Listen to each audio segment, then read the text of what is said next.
Neil Aspinall was connected to the Beatles before they had a manager, a recording contract, or any reason to believe they would become famous.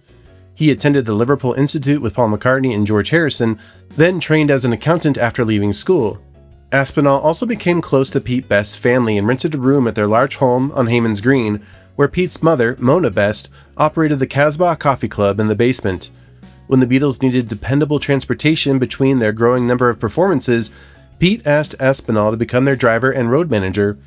By July 1961, he was carrying the group and its equipment around Britain while becoming one of the most trusted people in its inner circle. Living in the Best family home created a personal situation far more complicated than the average road manager had to handle. Aspinall began a relationship with Mona, who was 17 years older than him and still legally married to Pete's stepfather, although the couple were living largely separate lives. In July 1962, Mona gave birth to Vincent Roag Best, usually known simply as Roag. Aspinall was Roag's biological father, making the Beatles' young road manager the father of Pete Best's half-brother.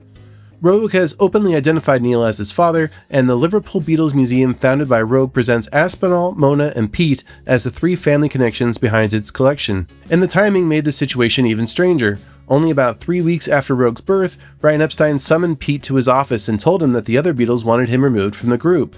Ringo Starr replaced him just as the band's recording career was beginning.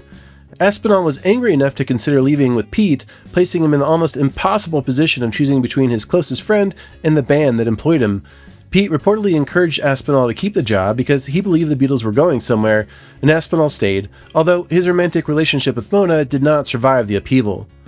Remaining with the Beatles turned Aspinall from their van driver into one of the most important people in their organization. He traveled with them through Beatlemania, acted as a personal assistant, and eventually used his accounting background to help manage Apple Corps and protect the band's business interests.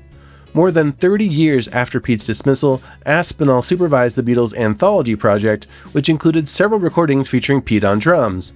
And those recordings finally brought Pete substantial royalties from his time with the group. Pete later said it was Aspinall, rather than Paul McCartney, who contacted him about the payment, an unexpected bit of unfinished business between two men whose lives had remained connected through both the Beatles and the Best family. Roag eventually became part of Pete's musical life as well, performing on drums with his half-brother and helping manage the Pete Best band. He also assembled a large collection of Beatles objects inherited or received from Mona, Pete, and Aspinall, eventually opening the Liverpool Beatles Museum on Matthew Street. That makes Roag more than an unusual footnote in the Beatles' story. His mother helped give the young band a place to play, his brother was their original drummer, and his father drove them toward the career that would change popular music. Few families were tied to the Beatles in so many different and unexpectedly complicated ways.